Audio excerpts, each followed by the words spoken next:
Hi everyone, meteorologist Nathan Kitchens here. For your updated forecast, we're looking at Friday, which is looking to be a wet day. We haven't had very many rainy days, it seems like, but we are expecting a pretty wet day. We'll have showers around, we'll have temperatures in the 60s to start today, so we'll be warmer, but we have a strong cold front that's going to work through tomorrow evening. It looks like right around 5 o'clock is when the front will come in, and that's when, from that point forward, we'll see the temperatures drop dramatically as we go through tomorrow evening. It will be breezy as well. Here's a look at your temperature forecast as we roll into tomorrow afternoon. We go from 70 to about 50 in a matter of about an hour. So that's a pretty dramatic temperature drop. So if you're going to be out and about, early tomorrow evening from about 5-6 p.m., those temperatures are going to start dropping quickly.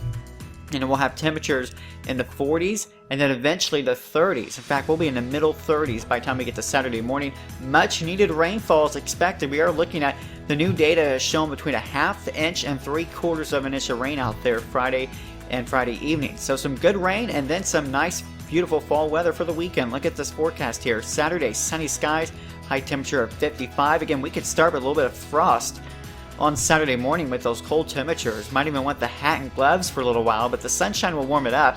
And then Sunday, we're back up into the mid-60s underneath a beautiful sunny sky.